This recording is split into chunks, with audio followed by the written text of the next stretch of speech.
우리 고향 동원동지 여러분, 그리고 애국국민 여러분, 지난 한 주 동안 잘 지내셨습니까? 오늘 제가 강의 드릴 내용은 감염병 예방법, 조간 명칭은 감염병의 예방 및 관리에 관한 법률, 이 법률인데, 이 법률이 여러 가지 이번 21대 국회에 들어와서 굉장히 많은 개정안이 나와 있는데, 지난 2월 26일 보건복지위원회 위원장이 기존에 제출됐던 여러 가지 개정 법률안들을 통합해가지고 대안법률안으로 제안된 게 있습니다. 근데 이 법률안이 2월 26일 날 국회 본회의를 통과했습니다. 그리고 3월 9일부터 이게 시행이 되고 있습니다. 그래서 이건 법안이 아니라 개정된 내용입니다. 개정된 법률입니다. 그래서 이 개정된 법률에 담겨져 있는 몇 가지 심각한 문제점들을 지적하도록 그렇게 하겠습니다. 실제로 국회 입법예고 들어가 보시면 알겠지만은 또는 의안정보 시스템에 들어가시면 아시겠지만 21대 국회에 들어와가지고 감염병 예방과 관련된 그런 여러 가지 개정안들이 굉장히 많이 나와 있습니다. 어떻게 말하면 국회의원들이 법률안 발의권을 남용하고 있다고 말해도 좋을 정도로 굉장히 많은 개정 법률안들을 쏟아내고 있는데, 근데 그 내용 중에 일부는 대한법률안에 반영이 돼 가지고 현재 시행이 되고 있는 거죠. 근데 또 그 시행되고 난 이후에도 여러 가지 법률안들을 새롭게 내고 있습니다. 그래서 앞으로 주 국회가 입법 활동을 어떻게 할지 지켜봐야 될 부분이긴 하지만, 어떤 간에 지금까지 개정된 내용 중심으로 하여튼 어떤 문제점이 있는지 말씀드리도록 하겠습니다. 근데 이 지금 문재인 좌파 독재 정권이 코로나 우한 폐렴 이것을 빌미 삼아서 사실은 공포 정치, 독재 정치 이걸 하고 있는 거죠. 우리가 코로나 파시즘이다 이렇게 얘기도 많이 하고 있는데, 하여튼 이 감염병 우한 폐렴을 이용해서 이걸 정치적 목적으로 악용하고 있는, 지금까지 우리가 모임도 제대로 갖지 못하고, 특히 우리 당 같은 경우는 집회가 사실 우리 당의 주요한 활동 중에 하나인데, 이 집회도 사실상 거의 봉쇄되어 있는 그런 상황이고, 그리고 일반인들을 상대로 해서 적극적으로 홍보할 수 있는 활동도 많이 막히고 있고, 하여튼 그런 여러 가지 당으로서 많은 막대한 피해를 당하고 있는데, 이건 질병, 감염병을 이유로 해서 사실은 일종 공포정치 이걸 하고 있다, 이렇게 말씀드릴 수가 있겠죠. 근데 이번에 국회가 통과시켰던 2월 26일 날 통과시켰던 이 내용에는 지금까지 문재인 좌파 독재 정권이 시행하고 있는 공포정치, 방역을 핑계로 하는 공포정치, 이것을 구체화시키는 조항들이 많이 포함되어 있습니다. 그 중요한 내용을 말씀드리는데, 하여튼 2월 26일 날 국회에서 본회의를 통과시키는 절차에 대해서 간단히 말씀드리면, 하여튼 2월 26일 날 보건복지위원회 위원장 명의로 대안법률안을 제안하고, 그 다음에 이미 이제 다른 법률안과 관련해서 심의 절차가 진행됐는데, 그 심의 절차로 이제 가름을 한 겁니다. 대안법률안에 대해서는 따로 심의 절차를 거치지 않았습니다. 그 전에 여러 가지 법률안들에 대한 심의 절차를 가지고 대체한 거죠. 그래가지고 바로 26일 날 바로 보건복지위원회 통과시키고, 그리고 법사위원회 통과시키고 본회의까지. 그래서 위원회 절차와 본회의 절차가 하루에 다 진행된 겁니다. 그래서 사실은 이제 심각한 문제점이 있다, 이렇게 말씀드릴 수가 있겠는데, 그런데 재밌는 거는 2월 26일 날 가결을 시킬 때 그때 재석 의원 수가 239명입니다. 239명인데 그게 찬성한 사람이 233명입니다. 절대다수가 찬성한 거죠. 그리고 반대가 2명. 그리고 기권이 4명입니다. 제가 생각할 때는 이건 정말 그 위헌 시비도 물론 문제가 되겠지만 이건 법리적으로 볼 때 이게 말이 안 되는 법안인데, 그런데 239명 가운데 233명이 찬성을 했습니다. 반대는 고작 2명뿐입니다. 특히 이제 국민의힘, 여기서 당연히 반대를 해야 될 내용임에도 불구하고 반대를 하지 않았던 거죠. 그래서 압도적 다수의 찬성으로 가결을 시켜버린 겁니다. 이 문제점 너무 심각한 문제들이 많은데 그것을 그냥 야당에서 그냥 그걸 인정해 준 겁니다.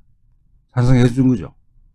그러니까 어떻게 말하면 이 방역을 필요로 한 공포정치, 이 공포정치에 야당이 동조하고 있다는 비난을 면할 수가 없습니다. 이 법안을 반대를 해야 되는 거죠.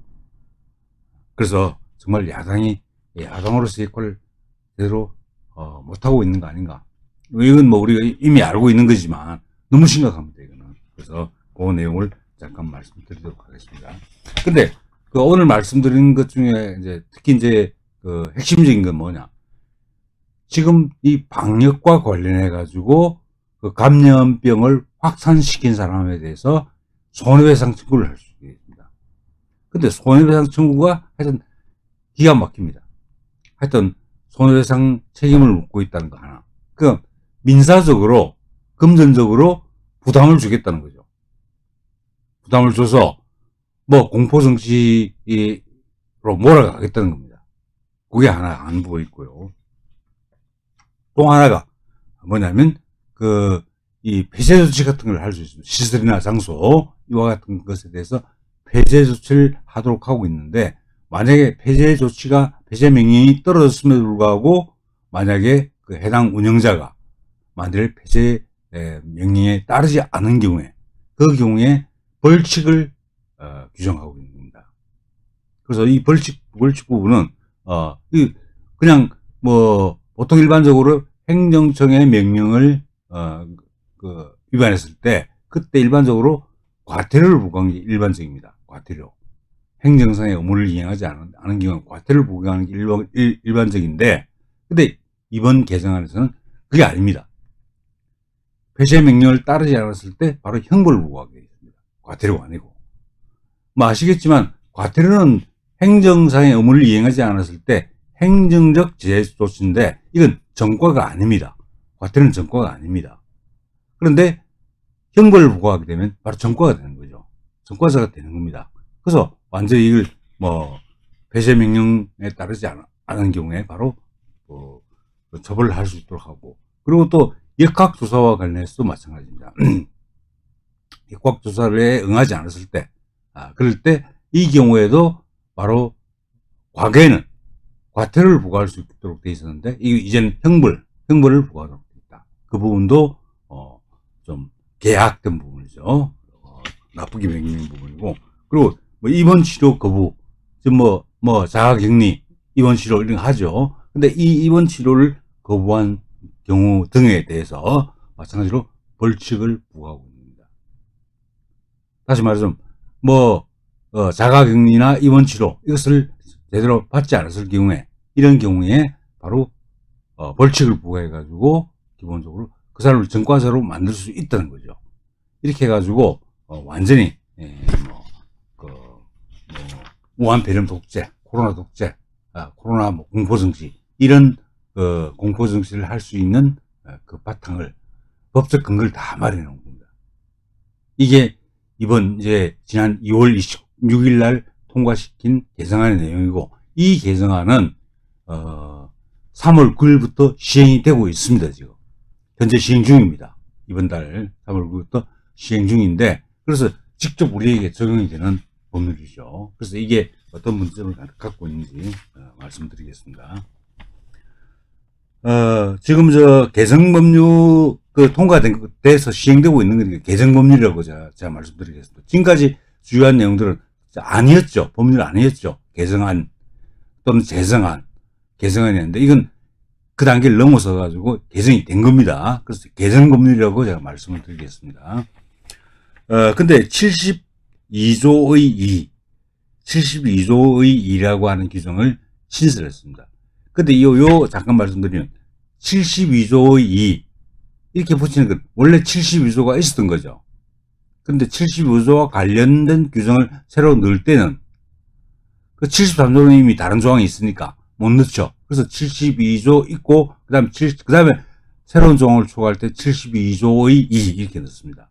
또 추가하고 싶은 72조의 3 이렇게 이제 조문을 넣는 거죠. 그래서 의 1은 없습니다. 72조의 2, 72조의 3 이런 식으로 이제 조문을 이제 계속 추가해 가는 거죠. 그런 방식으로 개정이 됩니다. 하여튼 72조의 2에 보시면 뭐라고 되어 있냐면 보건복지부 장관, 질병관리청장, 시도지사 및 시장군수구청장은 이 법을 위반하여, 이 법은 물론 감염병 예방법입니다.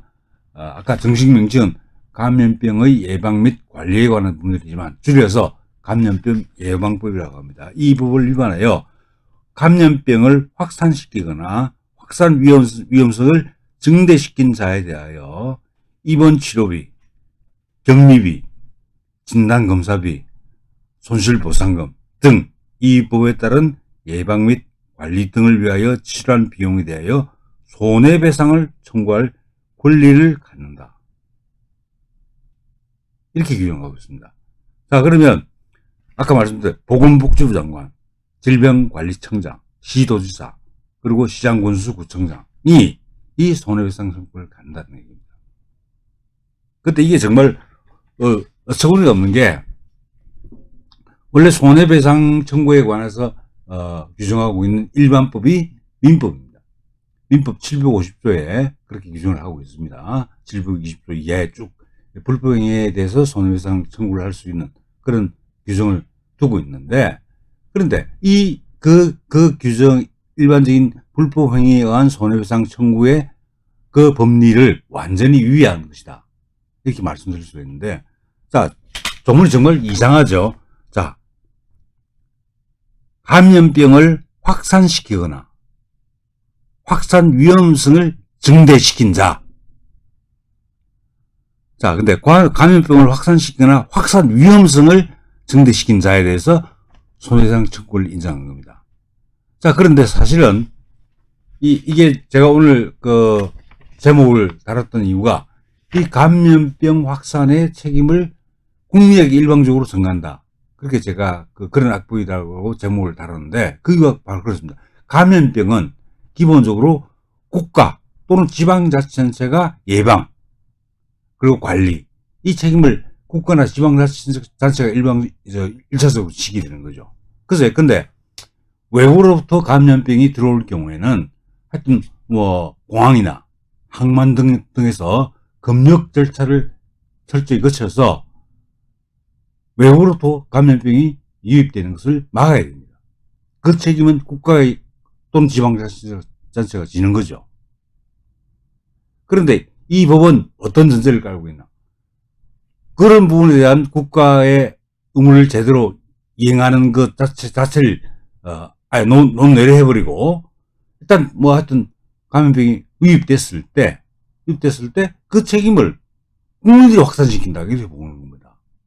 국민들이 확산시키거나 또는 확산 위험성을 증대시킨다 이렇게 보는 거죠. 그래서 손해배상 청구를 하겠다, 청구를 인정하겠다 이런 식의 발상에 기초해 있는 게 이 조항입니다. 우리가 우한 폐렴 같은 경우에도 우리 당에서도 누차 주장을 했지만 바로 중국으로부터 우리 국내로 들어오는 입국자를 막아라. 중국에서 그 우한 폐렴이 발생했으니까 그걸 국내에 유입되는 것을 막으면 그러면 국내가 이 우한 폐렴으로부터 자유로울 수 있다, 안전할 수 있다 이렇게 보아서 그 중국으로부터 입국하는 사람들을 하여튼 입국 못하도록 막도록 그렇게 우리가 누차례 요구했죠. 여러 차례 요구했습니다. 근데 문재인 정권은 친중 정권답게 막지 않았죠. 막지 않았습니다. 오히려 우한에서 들어오는 사람들, 예컨대 뭐, 일부 지방자치단체 같은 경우는 그 자매도시, 이런 관계를 맺어가지고, 오히려 이 사람들 뭐 수학여행 등등의 명목으로 유치를 한 겁니다.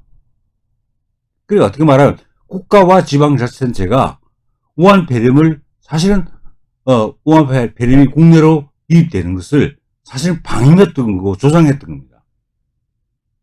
근데 들어오고 나서 국내에서 확산되니까, 이제 막 지역 감염 차원에서 확산되니까, 그때, 그럼 그 책임을 누가 졌나? 원천적으로 국가나 지방자치단체가 져야 되는 거죠. 그리고, 그런 의무를 다하기 위해서 하여튼 방역 조치를 취해야 되는 겁니다. 미리, 입국 차단부터 해가지고, 하여튼 검역을 철저히 해서, 돌려보내고, 이렇게 하는 조치를 취해야 되죠. 근데, 취하지 않고 있다가, 지역 감염으로 확산되니까, 그 책임을 전부 국민에게 떠넘기는 겁니다. 하여튼 감염병을 확산시키는 거. 확산 위험성을 증대시키는 거. 이게 불법행위라고 보는 겁니다. 근데 이 논리가 얼마나 엉터리냐는가 하나, 그걸 잠깐 말씀드리면요. 원래 이제 불법행위의 경우에는 고의나 과실에 의한 위법행위로 타인에게 손해를 가했을 때 손해배상 책임이 발생하도록 되어 있습니다. 즉, 고의나 과실이 있어야 됩니다. 그 다음에 위법행위가 있어야 되죠. 그리고 이제 그 행위와 그 결과, 손해의 발생이라는 결과 사이에 인과관계가 있어야 됩니다.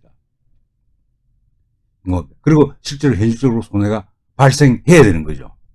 해야 바로 뭐냐면 그 책임을 지게 됩니다. 이게 굉장히 중요합니다. 고의나 과실 있어야 된다는 거, 그리고 위법한 행위가 된다는 거, 그 다음 세 번째, 인과관계가 있어야 된다는 겁니다. 그 인과관계도 그냥 막연한 인과관계가 아니고 상당히 인과관계라고 해가지고 그 행위가 있을 때 그 결과가 발생할 확률이 상당히 높아야 됩니다. 그래서 상당히 인과관계가 있어야 되고 손해가 발생해야 되는 거죠. 그런데 이 조항은, 이 72조 2 조항은 이 법리를 완전히 무시한 겁니다. 첫째 보시죠. 자, 고의 또는 과실에 의해서 확산시킨다는 내용이 들어있지 않습니다. 그냥 감염병을 확산시키면 불법행위 책임을 지게 되는 거죠. 일반 원칙은 고의 과실이 있어야 되는데, 고의 또는 과실이 있어야 되는데, 고의 과실 없이 확산시킨 경우에도 바로 손해배상 책임을 묻겠다는 겁니다. 이게 불법행위의 법리를 완전히 파괴하는 겁니다. 아니, 우리가 고의적으로 감염병을 확산시키거나 또는 뭐 과실에 의해서 확산시키거나 이런 경우는 뭐 물을 수 있을지는 모르겠지만, 그것도 좀 따져봐야 될 문제가 있긴 하지만, 근데 심지어 고의나 과실이 없는 경우에도 손해배상 책임을 지운다는 거죠. 정말 이게 말이 안 되는 겁니다. 우리가 감염병이라고 하는 것이 실제로 그 증상이 없이 나타나는 경우가 있죠. 확진자 가운데서도 증상이 없는 그런 분들이 많이 계십니다. 근데 그분들은 증상이 없기 때문에 본인은 확진자가 아니라고 생각할 수 있죠. 일일이 다 검사를 받을 수 없지 않습니까? 그래가 일상생활을 할 수 있는 거죠. 그런데 그 사람에게 뭐냐면 감염병 확산에 대한 손해배상 책임을 지우겠다는 겁니다. 고의 과실이 없음에도 불구하고. 이건 정말 큰 문제입니다, 이거는. 그거 하라고요. 그 다음에 또 하나 중요한 문제는 뭐냐. 아까 말씀드린 대로 상당히 인과관계가 있어야 된다고 말씀드렸죠. 그러면 하여튼 확진자의 행위하고 그 다음에 실제로 이제 감염병의 확산, 이 사이에 상당히 인과관계가 있어야 되는 거죠. 근데 감염병이라는 게 뭐 지금 우리도 많이 마스크를 쓰고 있지만은 실제로 구체적으로 어떤 경로를 통해서 감염병이 확산되는지에 대한 그 메커니즘이 밝혀진 바가 없습니다. 뭐 아시겠지만 우리 일반인들에게는 전부 마스크 착용을 강요하고, 그리고 5인 이상 못 모이게 만들고 이렇게 하죠. 근데 지하철, 버스 어떻습니까? 한 공간에 굉장히 많은 사람들이 타고 있죠. 특히 이제 그 출퇴근 시간 같은 경우는 실제로 그 차 안이 정말 발디딜 틈이 없이 빼곡하게 차 안이 사람들로 가득 차 있는 경우가 많이 있습니다. 그런데 지하철이나 버스를 이용해서 버스에 의해서 감염이 됐다. 이 나를 내놓고 있지 않죠. 그냥 애구전 집회 이런 것 때문에 확산된 것처럼 몰아가고 있을 뿐이죠. 다르게 이야기하면 실제로 지하철이나 버스 같은 경우는 감염병 확산이 되지 않는다는 것을 보여주는 겁니다. 그런데 어떤 간에 이게 감염병이 어떤 경로를 통해서 확산되는지 이 부분 메커니즘이 밝혀지지 않았어요. 그런데 어떤 간에 이걸 책임을 묻겠다는 겁니다. 그러면 어떻게 이제 어떤 식으로 결론을 내게 되냐면 하여튼 A라는 사람이 감염이 됐고 B라는 사람이 또 감염이 된 겁니다. 근데 이 사람이 접촉한 적이 있었다 라고 하면 그냥 인과관계를 인정해버리는 겁니다. 실제로 A에서 B로 전파되는지 원래 증명을 해야 되는데 증명할 필요 없이 그냥 A가 감염이 됐고 B가 감염이 됐을 때 A와 B가 만난 적이 있다. 그러면 아예 이건 이 인과관계가 있는 것으로 이렇게 단정해버리는 겁니다. 그 구체적인 내용을 밝히지 않고. 엄밀하게 말하면 실제로 그 A에서 B로 그 감염병이 확산됐다는 것을 다 밝혀야 되는 겁니다. 근데 밝힐 수 없죠. 근데 여하튼 결과적으로 감염이 됐으니까 A가 감염시킨 것이다. A에서 피해가 발생한 것이다. 이렇게 몰아가는 겁니다. 결과적. 그러니까 어떻게 말하면 결과 책임을 묻는 거죠. 인과관계가 있기 때문에 그런 게 아니고. 실제로 이 B가 감염되는데 실제 그 감염병이 B가 감염이 된 이유가 다른 것일 수 있는 거죠. A를 만나서 그렇게 된 게 아니고, 근데 전혀 다른 C로부터 또 D로부터 다른 사람부터 감염된 것이 있는 겁니다. 그래서 그럼 어떻게 하느냐? 이런 것을 다 밝혀내면 행동을 이 사람 그 감염자의 그 이동 경로, 사생활 다 뒤지는 겁니다. 그거 찾아내려고 하겠죠. A냐, C냐, D냐. 그 사생활 다 까발리겠다는 겁니다. 다 까발려서 하여튼 만난 적이 있는 사람은 전부 뭐로 가느냐. 하여튼 감염병을 확산시켰다. 그 책임을 묻는 겁니다. 심지어 이럴 수도 있습니다. 그 접촉한 사람들이 누구에서 접촉된지 모를 경우가 있죠. 이때는 공동불법행위로 인정을 해가지고 연대 책임을 물을 수도 있습니다. 그러니까 A와 C, D 이 세 사람을 만났다 가정을 하면 B가 A, C, D를 만났다 그러면 이 A, C, D 세 사람이 이 B가 감염병에 그 감염이 된 것에 대한 공동 원인자로 공동불법행위로 인정해서 다 책임을 물을 수 있는 겁니다. 이런 엉터리 논리가 됐습니까? 근데 이걸 하려고 하는 겁니다, 지금. 시행하고 있는 거죠, 지금. 그래서 사생활 다 까발리고, 동선 다 파악하고, 그 과정에서 접속했던 사람을 전부 잠재적 불법행위자로 다 몰아가는 겁니다. 이 말도 안 되는 이런 법을 통과시켰습니다, 지금. 자, 또 하나 문제가 되는 건 뭐냐.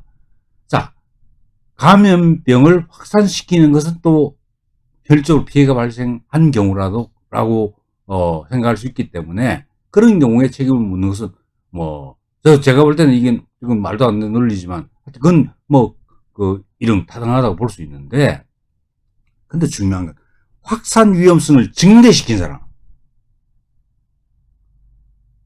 이 사람에게 손해배상 책임을 물리겠다는 겁니다.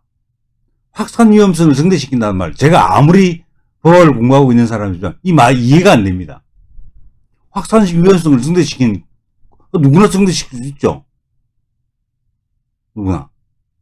전국민이 다 확산 위험성을 증대시킬 수 있는 거죠. 그 사람이 완전히 다른 사람과 전혀 만나지 않고 완전히 그 집거 상태로 있지 않은 한은 국민 누구나 일상생활을 하는 과정에서 감염 그 위험성을 증대시킬 수 있는 거죠. 그 다르게 말하면 바로 일반 국민 전체가 잠재적 불법 행위자다.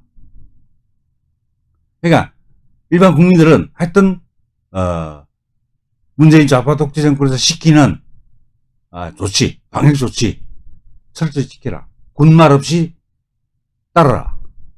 바로 하는 겁니다. 법적으로 그렇게 하고 있는 거죠. 감염 위험성을 증대시킨다. 이게 불법행위 된다는 겁니다. 일상생활 하지 말라는 얘기죠. 식당 다니지 말고 일상생활 하지 말라는 얘기죠. 바로 이게 이제 코로나 독재라는 얘기가 나오게 되는 겁니다. 근데 중요한 것은 위험성을 증대시킨다는 것은 결과가 아닙니다. 아직 확진자가 나오지 않은 거죠. 피해가 발생하지 않은 겁니다. 근데 위험성을 증대시키는 것 자체를 피해가 발생한 것으로 보고 손해배상 책임을 지운다는 거죠. 말이 안 되는 겁니다, 이건. 피해가 발생하지 않았는데 어떻게 손해배상을 합니까? 피해가 현실화되지 않았는데 굳이 책임을 묻겠다고 하면 그 위험성이 증대돼서 현실적으로 피해가 발생한 경우에 그때 손해배상 책임을 물어야 되는 겁니다. 근데 위험성을 확대시켰다는 이유만으로 손해배상 책임을 진다. 그때 손해가 현실화되지 않았는데 하여튼 그런 경우에도 손해배상 책임을 지우겠다는 거죠. 이건 현실적으로 그게 가능한지 아닌지 실무적으로 소송 통해서 이게 얼마나 가능한지 책임을 물을 수 있는지 어느 범위까지 물을 수 있는지는 좀 의문스럽지만 중요한 건 겁을 주는 효과는 있습니다. 국민을 겁박하는 겁니다.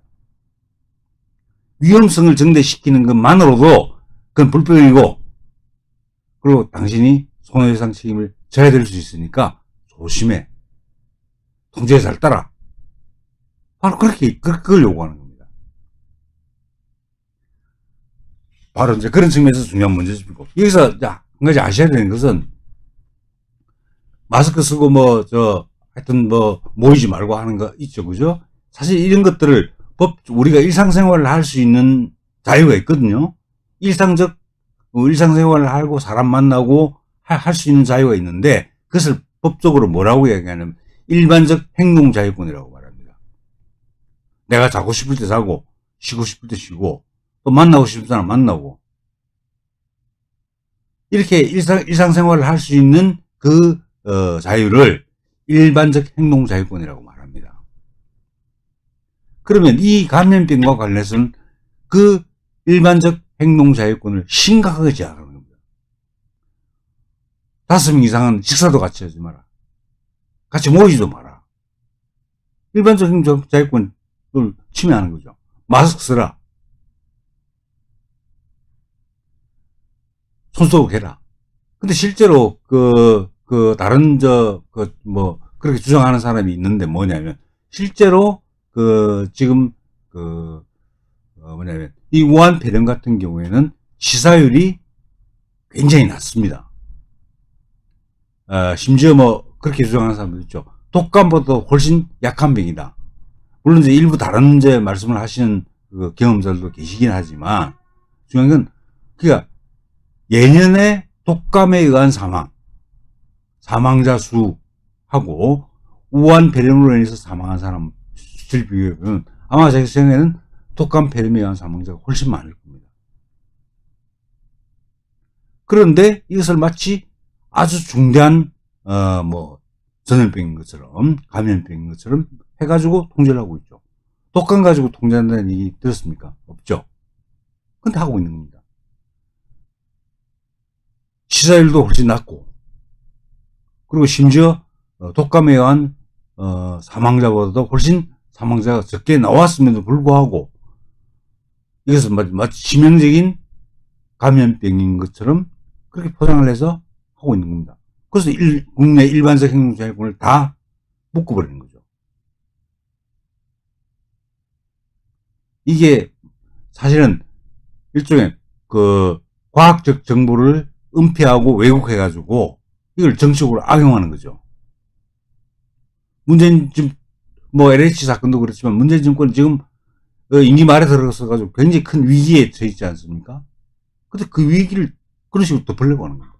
의사표현을 못하게 만들고, 집단적으로 모여서, 집회 같은 걸 통해서 못하게 만들고, 하여튼 관심을 다른 데 돌리는 거죠. 야, 우한 폐렴이 심각하다. 그 때문에 하여튼 뭐 우리 자영업 하시는 분들, 뭐 영업 하시는 분들 엉망이죠. 그래서 다른 데 돌리는 겁니다. 자꾸 우한 폐렴 때문에 하여튼 이 삶이 어려워졌다. 이거 문재인 정권이 잘못한 게 아니다.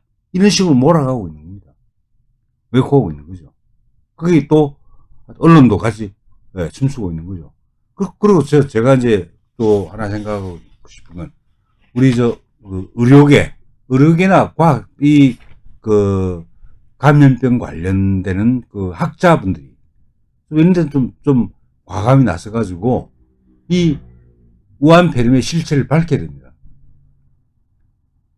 이게 전파력이 얼마나 있는 건지,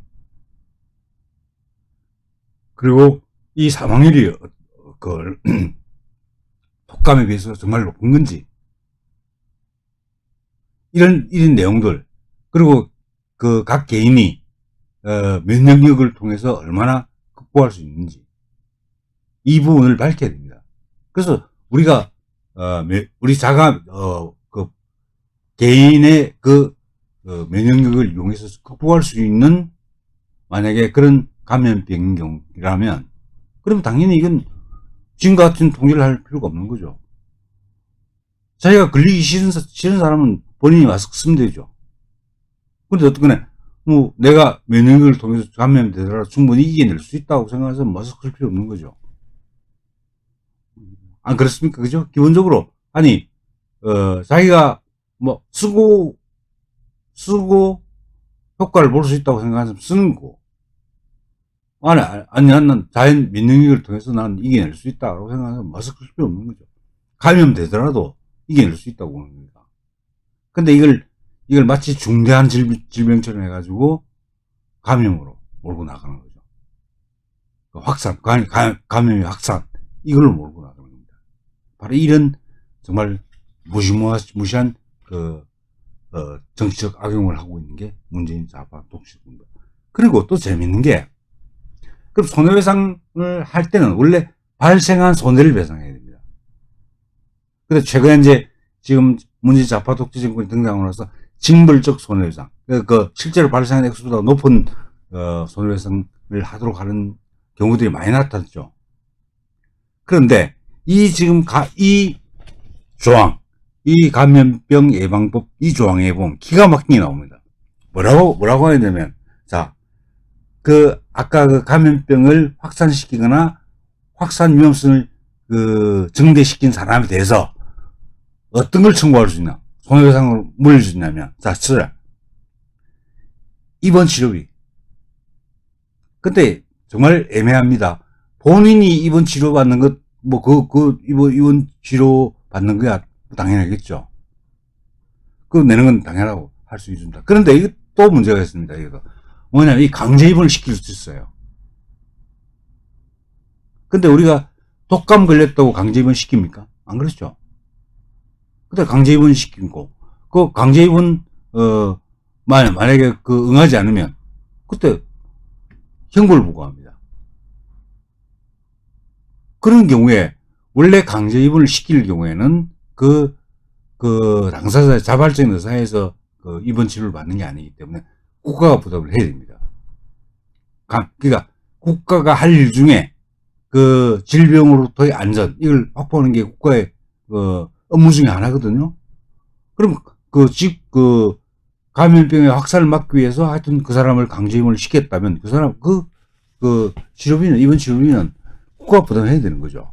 근데 강제로 입원 치료를 시키면서 그 부담은 본인 또는 하여튼 감염병을 확산시키거나 확산 위험성을 증대시킨 사람에게 묻겠다는 겁니다. 그러니까 입원 치료비라는 것이 본인뿐만 아니고 본인이 감염시켰다고 알려져 있는, 또는 감염 위험성을 높였다고 인정된 그 사람에 대해서, 그 사람의 입원 치료비에 대해서도 부담을 한다는 겁니다. 이 말이 됩니까? 말이 안 되는 거죠. 국가가 해야 될 일인데. 그래서 그걸 하여튼 감염병 확산자 또는 위험 증대자 이게 다 물리겠다는 거예요. 입원 치료비, 격리비도 뭡니까? 엄밀하게 말하면 격리비도 그 감염병의 확산을 막기 위해서 격리시키는 거 아닙니까? 그럼 원칙적으로 뭐냐 공공의 이익을 위해서 그 주거 공간 이 공간을 제한하는 거거든요. 그럼 이건 본인이 원해서 하는 게 아닙니다. 공익적 차원에서 국가가 그걸 하는 거죠. 그러니까 그 비용도 원래 원칙적으로 국가가 부담해야 됩니다. 근데 그것조차도 물리겠다는 거죠. 격리비. 자, 또 진단검사비. 지난번에 광화문 집회 때문에 막 조사를 많이 했죠. 그 비용까지 물리겠다는 겁니다. 일반인들에 대한 진단검사비까지 그 감염병 확산자에게 징수하겠다는 겁니다. 청구하겠다는 겁니다. 이건 진단검사비는 기본적으로 국가가 해야 될 일이죠. 국가가 이런 거 안 하면 뭐합니까? 진단검사를 확 해야죠. 근데 그걸 하여튼 원인자라고 지목된 사람에게 다 물리겠다는 겁니다. 자, 그 다음에 손실보상금. 있죠, 그죠? 근데 영업장 같은 게 폐쇄될 때 심지어 그런 비용까지 물리겠다는 겁니다. 감염 원인자에게. 그래서 실제로 입은 피해가 아닙니다. 지금 말씀드린 내용들은 실제로 제3자가 다른 사람이 감염병 확산으로 인해서 입은 피해를 원래 산정하려면 어떻게 해야 되냐면, 근데 이런 거죠. A가 B에게 의도적으로 감염을 시킨 겁니다. 의도적입니다. 의도적으로 감염을 시켰습니다. 그럼 B가, 근데 5일 정도 치료를 받았다. 또 일주일 치료를 받았다. 그 기간 동안에 출퇴근 못했죠. 근무 못했습니다. 그럼 실제로 그 비용을 배상하도록 줘야 되는 겁니다. 하도록 해야 되는 거죠. 의도적으로 감염병을 다른 사람에게 전파시켜서 그 사람이 치료를 받았고, 그리고 근무를 못했기 때문에 손해를 받았으니까 그 부분에서 배상을 하도록 만들어야 되는 거죠. 그런데 뭐 들어갑니까? 입원 치료비, 격리비, 진단검사비, 또 그 영업장 같은데 장사를 못해서 입는 손실보상금 이것까지 배상하도록 하는 겁니다. 말이 안 되는 거지, 이거는. 말이 안 되는 겁니다. 그래서 감염병을 확산시키면 이런 엄청난 돈을 물어야 된다. 이 공포감을 확산시키는 겁니다. 말도 되지 않는, 진짜 불법행위 법리에 완전히 어긋나는, 이걸 손해배상이라고 다 포함시켜 놓은 겁니다. 그래서 입원 치료비, 격리비, 진단검사비, 손실보상금 등 이 법에 따른 예방 및 관리 등을 위하여 지출된 비용에 대해 손해배상을 청구할 권리를 갖는다. 이렇게 되어 있습니다. 요건 예시입니다. 예시된 사항 말고 하여튼 예방과 관리 등을 위하여 지출된 비용, 그게 넓겠죠. 이걸 손해배상, 이 부분에 대해서 손해배상 청구를 할 수 있도록 하겠다는 겁니다. 말이 안 되는 겁니다. 그래서 이건 정말 엉터리 범위입니다. 배상의 범위도 원래 현실적으로 발생하는 손해만 배상해야 되는데 엄청 넓혀놨죠.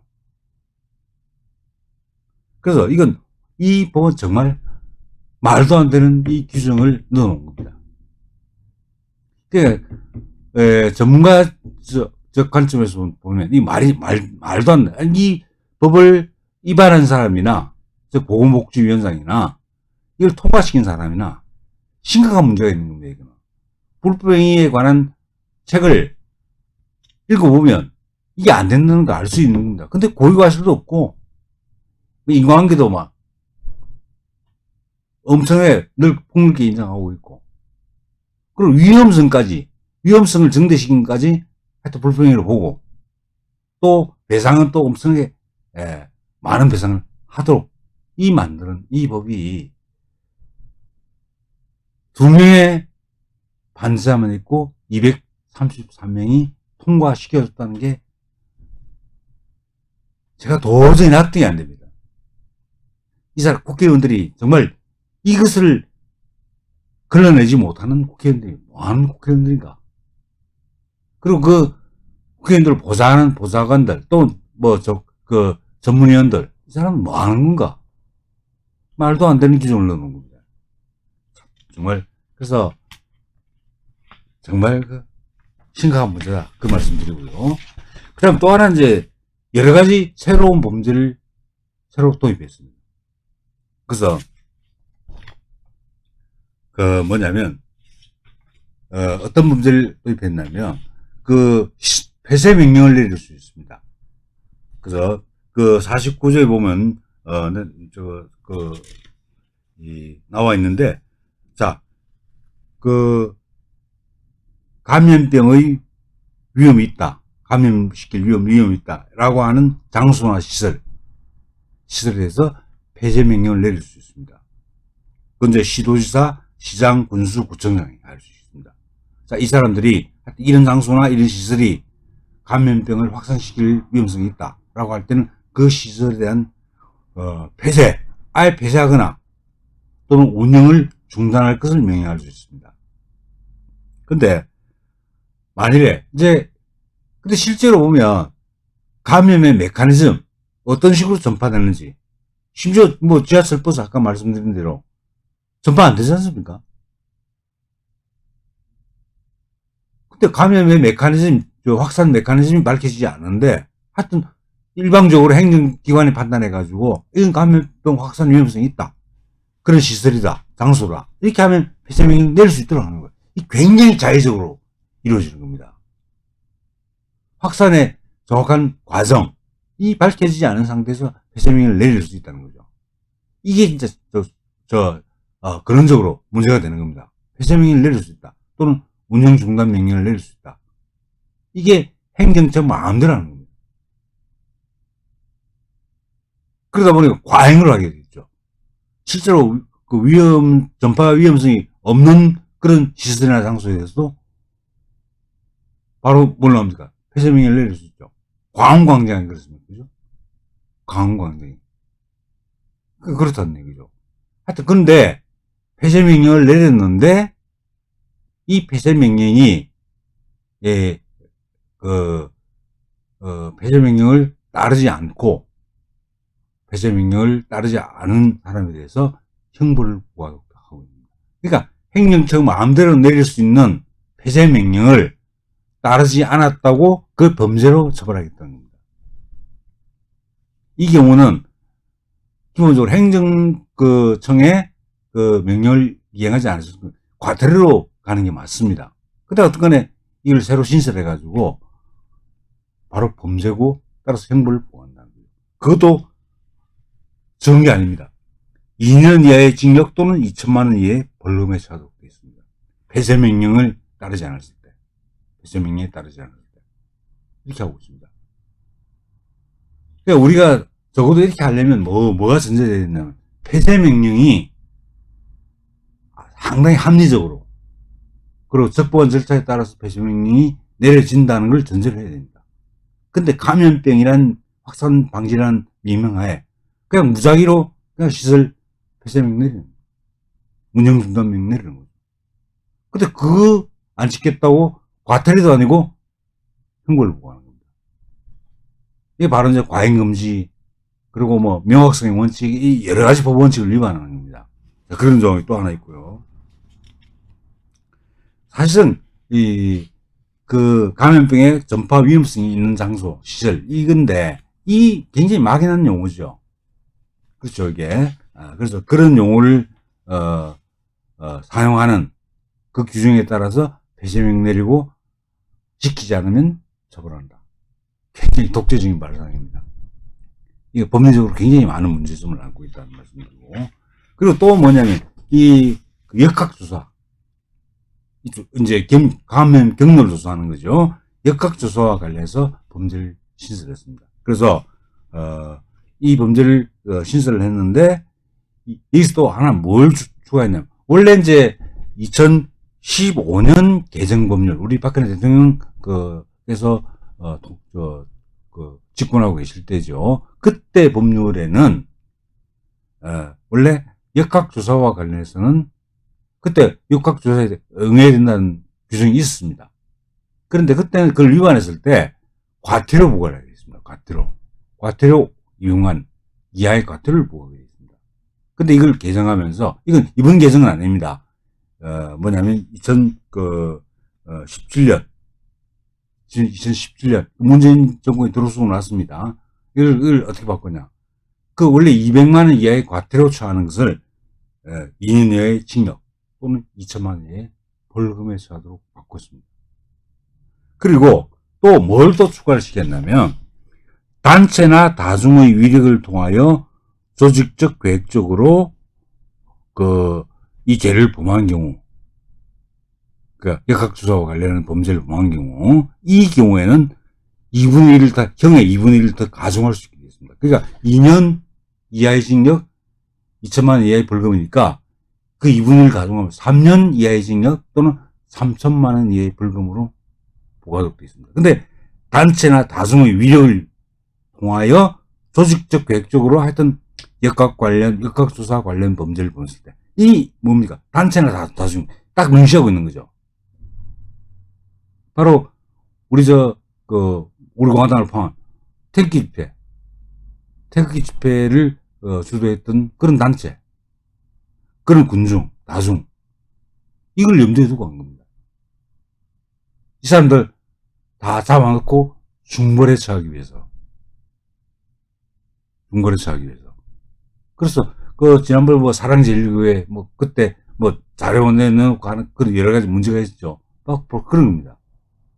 명단을 안 내놓고 할 때. 그때는 하여튼 단체나 다중의 위력을 통해서 할 때는 하여튼 2분의 1까지 가중시키겠다는 거죠.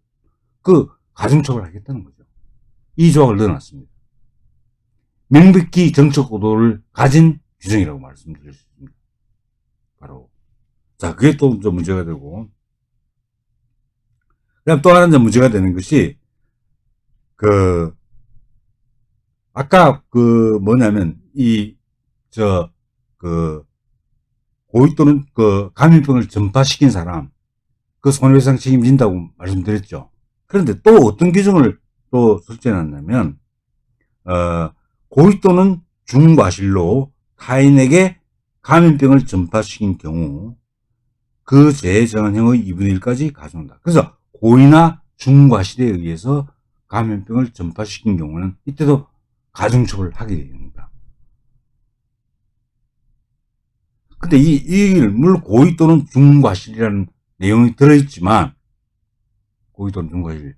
원래 이거는 손해배상 청구와 관련해서 들어가야죠. 고의 또는 과실 들어가야죠. 근데 그건 고의 과실 없어서 하여튼 손해배상 책임지고, 그냥 고의 또는 중과실에 의해서 할 때는 가중처벌한다. 이렇게 됩니다. 근데 사실은 우리가 고의적으로 감염병을 전파시킬 사람이 있겠습니까? 중과실로 그렇게 하는 경우는 있을지 몰라도 고의적으로 전파시키는 건 잘 없겠죠.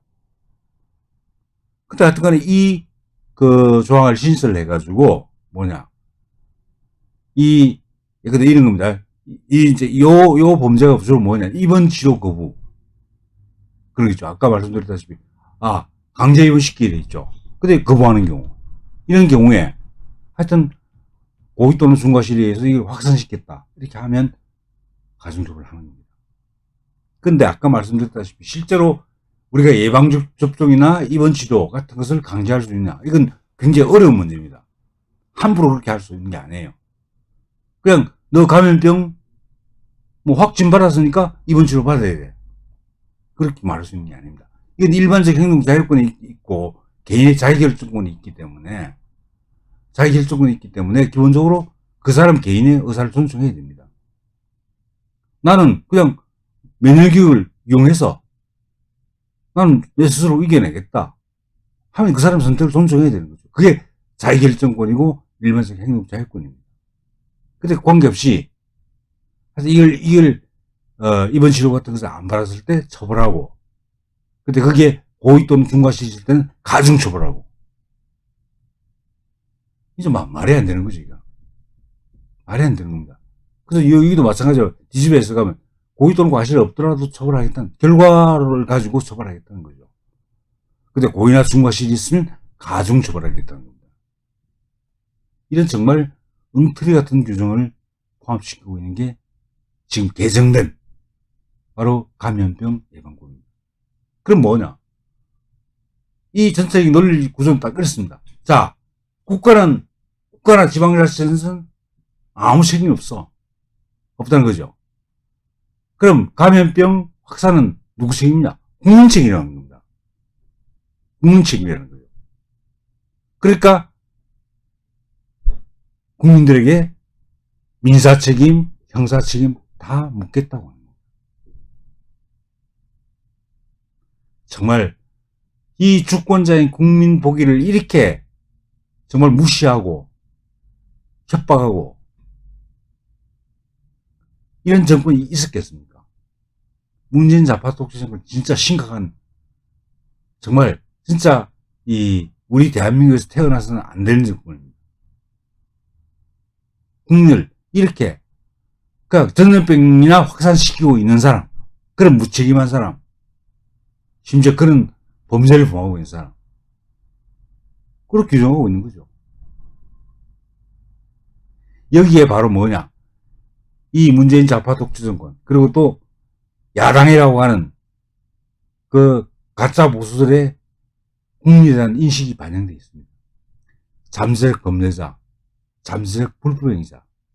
그러니까 잠재적 범죄자니까 벌 받아야 되고, 형벌 받아야 되고, 잠재적 불법행위자니까 손해상 책임져야 되고, 그 바탕 위에서 이런 처벌 기준이 있는 겁니다. 손해상 기준이 있고요. 바로 이게 도대체 정말 이 정권을 어떻게 우리가 심판해야 될지, 또 이 가짜 보수 세력들을 어떻게 심판해야 될지, 정말 우리 갈 길이 멀긴 하겠지만 이런 것 다 책임 물어야 됩니다. 이게 나중에 속기록 같은 데서 나와 있는데, 그 과정 속에서 왜 이런 법을, 정말 말도 안 되는 법을 통과시켰는지, 국민을 어떻게 보고 있는지, 이 점을 우리가 반드시 따지고 규명을 하고, 그래서 반드시 그 법적 책임을 이들에게 물어야 돼요. 이게 우리 공화당에게 주어진 하나의 사명이기도 합니다. 그래서 지금 이 법이 개정되고 난 이후에도 여러 가지 또 개정안이 많이 나와 있습니다.